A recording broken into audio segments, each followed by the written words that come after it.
Man, all right, let's get on to the different types of microphones that we can use. So first off, the lavalier mic, which I've been using here, is a microphone that picks up audio in a very specific way. It picks up audio in this kind of 360-degree sphere that encapsulates the microphone, which is very useful for these kind of videos, for YouTube, interviews, anytime where you need to get audio from the subject, but the microphone cannot be seen. And what's great about that is that it does pick up sound in a 360-degree sphere, but only what's close to the microphone. So in loud situations, it doesn't have a high sensitivity to what's far away. It has a high sensitivity to what's physically close to the microphone. Next is the shotgun mic. This is kind of the exact opposite of the lavalier mic. Instead of a 360-degree range, it's only capturing in a very specific direction. And very opposite as well to the lavalier mic, it's very sensitive at all distances. So you could be 5 feet away, 10 feet away, 15 feet, or 20 feet away. But as long as you're in that beam, you can kind of think of it as a flashlight, more or less. You're going to capture audio from that subject. Now, keep in mind, the further that you get, the more air that's in between those two things, going to create a different quality of sound. So the shotgun mic is really great for when you just want to be picking up things in a direction. It's great for picking up environments. Let's say if you're shooting a traffic on the freeway, you're not going to use a lavalier mic to get sound from the cars. You want to use a very directional microphone that's picking up what's in front of the camera. So really useful in a lot of situations. It can also be used and attached to a boom pole to pick up sound vocally in an interview or in a scene where two subjects are talking to each other. So just knowing that you have the choice between something that's for very close-up capturing of audio or something like a shotgun mic that's generally on the camera that's shooting very similar to the lens of the camera, capturing what's in front of the camera itself. Now, the last kind of audio recorder that you guys may be familiar with is a Zoom or a handheld recorder. Now, this is a slightly different audio recorder because it's designed to plug into different devices using stereo input or XLR inputs, where you can actually be getting or recording different channels of audio, which is useful for live events or other scenarios or scenes where you're using multiple microphones and they're all going into the audio recorder and recording all that data in one specific place.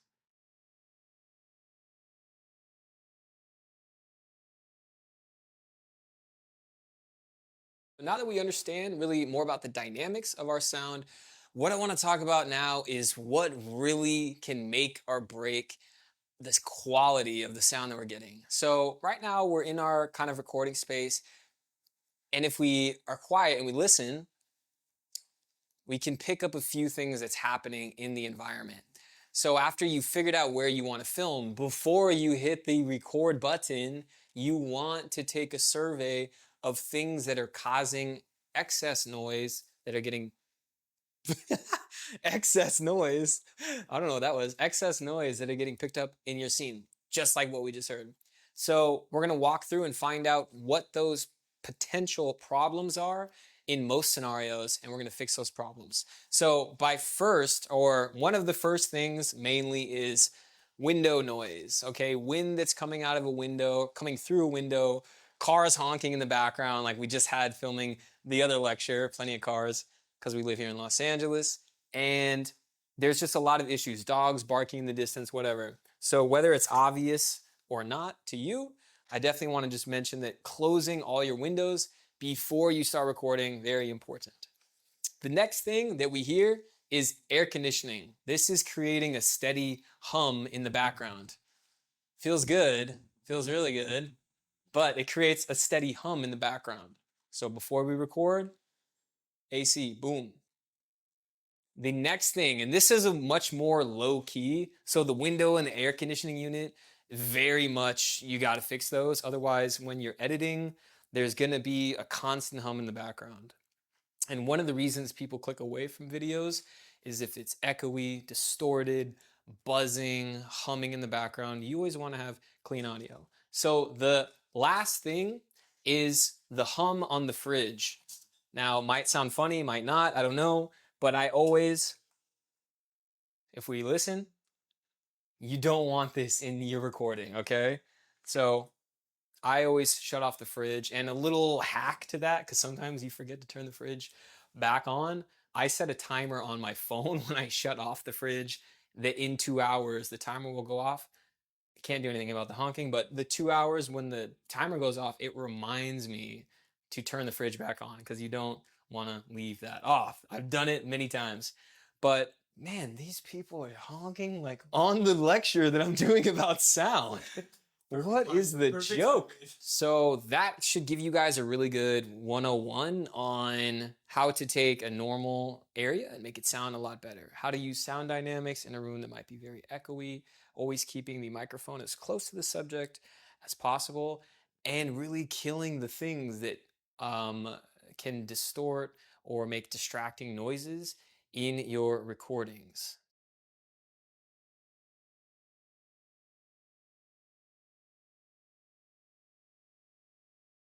And so to recap, before we move on to the filming, yes, filming fundamentals, is that obviously always want to have the audio source and the audio recorder as close as possible. You guys should be experts on this by now.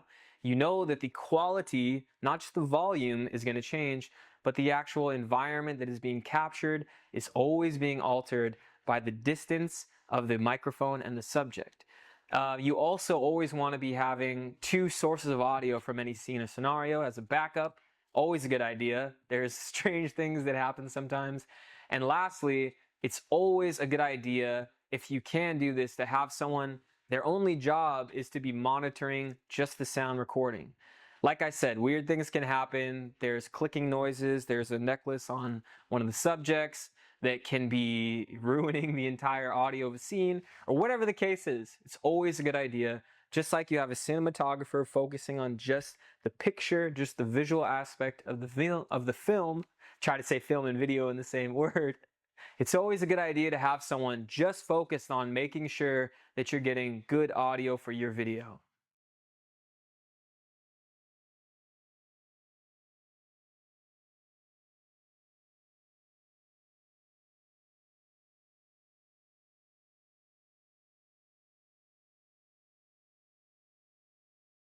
Or even watch something, it doesn't have to be on the big screen at a movie theater, simply on your iPhone or at your laptop or whatever it is. You're sitting down, you're relaxing, and you're letting the visuals and the audio that we talked about take you through an experience. It's almost like you're letting what you're watching think for you, right? Because what you're looking at and what you're experiencing becomes that screen in front of you. It's not happening in here anymore. This relaxes, and this takes you on a certain experience, and that always excited me about filmmaking. So the next thing is that with understanding cinematography, on the beginning stages, you need to always be keeping in mind that what you're doing is you're capturing the subject and the subject's surroundings, right? You're creating that experience for the viewer. If you're taking over their mind, really, and you're taking over their experience, you need to keep in mind that you're showing them what they should be experiencing if they were in that story. And by doing that, what we need to do is to get coverage to tell that story, right? That's what I mean by capturing the subject and capturing the surrounding. Capturing A roll, right? The primary shots of what's going on with that subject. And then also capturing B roll, the cutaway shots, the fillers that lets the subject know what the actual vibe and what the aesthetic and what that environment feels like to be in. So if you're going to create that experience, you need to keep in mind that the viewer is experiencing what you're showing them through the lens of the camera.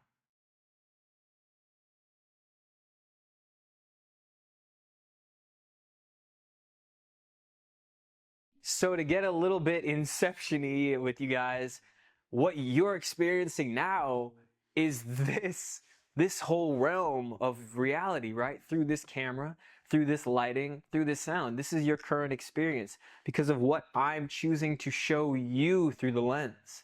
So if instead of seeing me in this current experience, if we cut to this,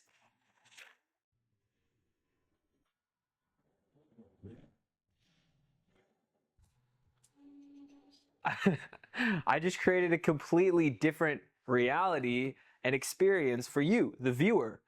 So really, as filmmakers, we have so much control and so much really power or, ability to really use our craft to create a very, very memorable or exciting or inspiring or happy or sad or informative, whatever you want, experience for the viewer through cinematography. So with that said, let's first run through some shooting basics before we get into the camera movement and the framing and the cinematography for you, so that you know how to capture the best coverage in any scene or in any environment that you're shooting in.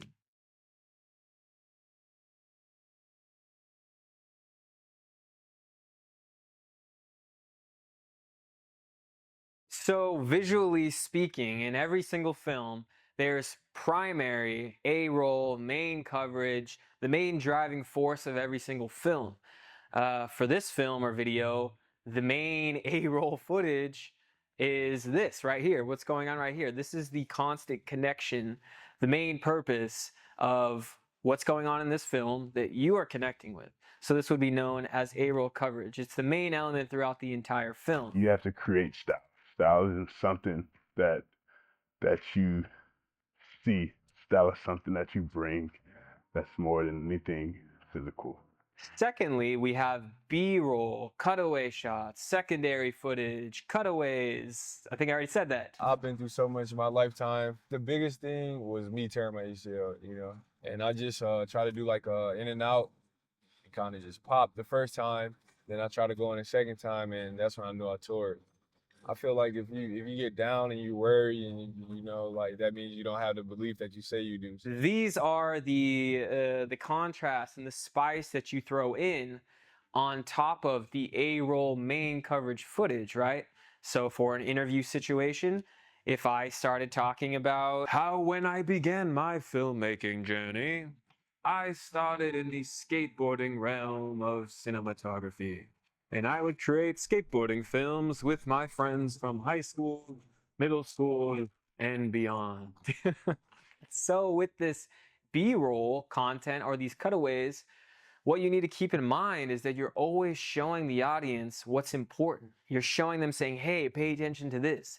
This is of importance, or this means something, right? Whether it's a close-up of a specific object that has importance at that specific time in your video, or whether it's a wide shot of an environment that conveys a specific emotion or a metaphor or something. These are the cutaway shots that you use to convey importance in the long run. So with that said, we're always creating important moments for the viewer. And the next and most powerful way to do that is with framing and shot choice.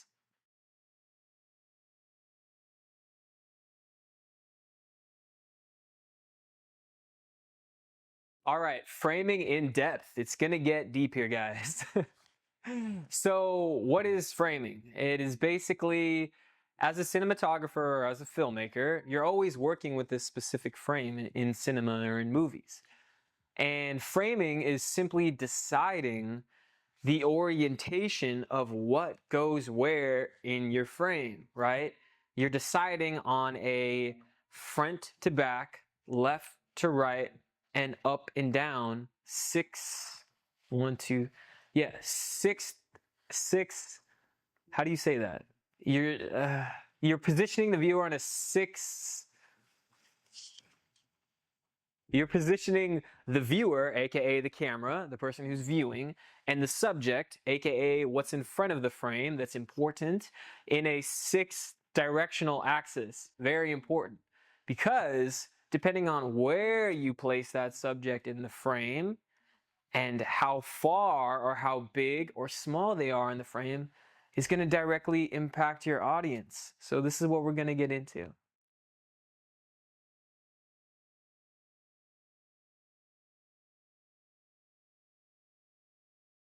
Oh, but first, let's wait here. I just remembered, before we get into the framing, because we're going to go deep into this, like I said, we need to talk about the 180-degree rule. Now you have to imagine that anytime you frame up a shot, In this case, the orientation of the subject is on the right of the frame and she's looking to the left of the frame. This creates an imaginary line of the orientation of the camera and the subject. If we move the camera and break that line going onto the other side of the subject, now that flips the orientation of the entire framing. It went from the subject on the right of the frame looking to the left to now the subject on the left of the frame looking to the right. So this is the premise of the 180-degree rule, that anytime you frame a shot, you're creating a line that has to do with the orientation of the camera and the subject. When you move the camera physically, let's say that you're shooting a wide shot and you have a certain orientation set up, and then you move in for a close-up, but you break that line and go on the other side of that imaginary line, you're flipping the orientation of the framing. You're going from looking left to right, and then suddenly the subject is looking right to left. This isn't just for people, this is for objects, let's say a house, a doorway, any kind of a tree, any kind of outdoor environment, any situation. There's always going to be this 180-degree rule that once you have those shots that you filmed and you bring that into post-production, when you're trying to cut wide shots with mediums and close-ups, suddenly there's a flip of orientation where everyone's looking left and then suddenly everyone's looking right. Keep this in mind when framing up your shots. It's incredibly important not to break this rule. Why is this? Because it distracts the audience, right? If suddenly I'm talking, I'm facing this way, and then suddenly I'm talking and facing this way, and then suddenly I'm talking and facing this way, it throws out the audience and it confuses them and creates a not desired effect for the audience. We always want to keep the audience comfortable and engaged in our films.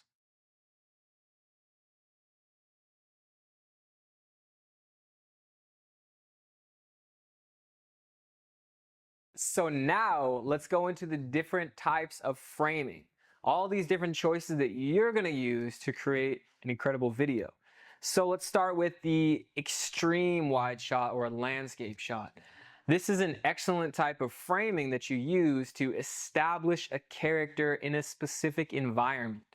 Obviously, we need to shoot a very wide shot to capture a large range of information. We can't get a wide shot with a telephoto or macro lens. So for this kind of framing, we'll be using a wide angle lens to capture the geographical environment that your film or location is in. The next kind of shot is a wide shot, simply, where the whole subject is shown physically in a scene. This is good for master shots, establishing shots, or just showing the subject in the environment. The next shot is a medium shot, similar to what we're seeing right now. This is generally the waist up. It's closer up on the subject, but you can still see hand gestures. It's a more intimate, closer physically to the subject, and it's good for talking scenes, interviews, YouTube videos, exactly what we're watching right now. The next shot is a medium close-up, right? So generally, this is this kind of framing.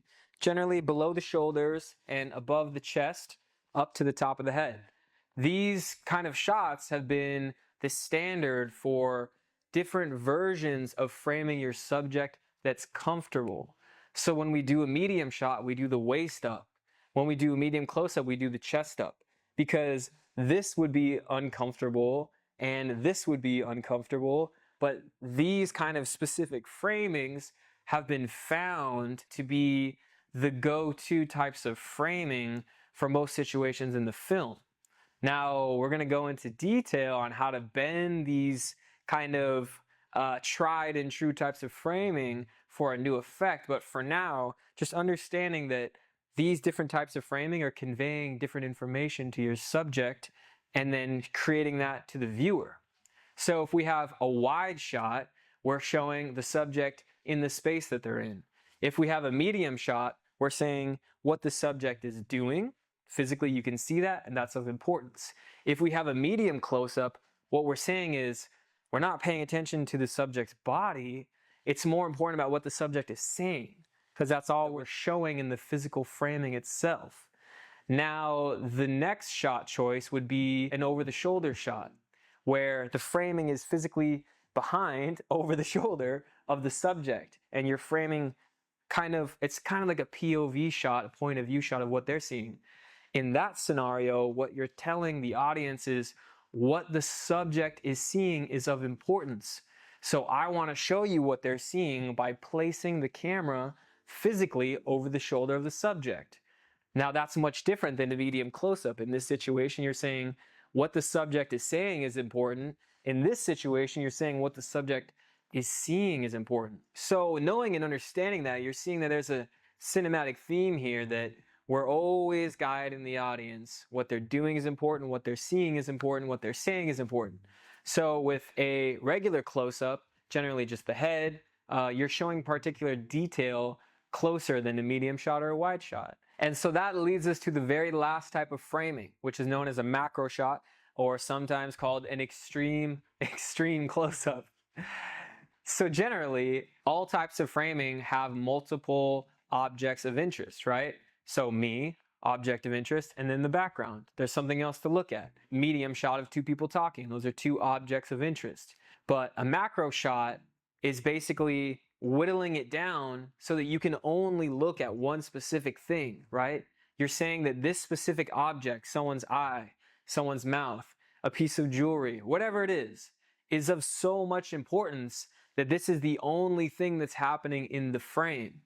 So knowing that, you can decide on when to push in and create a lot of weight or physical size for certain objects, or when someone says something, and when to create space, when to move away and not have so much size or weight given to one specific thing in your video. So using this practically, we just need to understand that we use different types of framing to create contrast. Not everything's close, not everything's a wide shot, not everything's a medium shot. We're giving the audience different things to feel at different levels of importance. The bigger something is, the more weight it has in the frame, the more importance is going to be conveyed to the viewer. So now that we have a little bit more of an understanding on the actual weight that subjects or objects of interest can have, let's get into the actual framing elements on creating a pleasing looking image.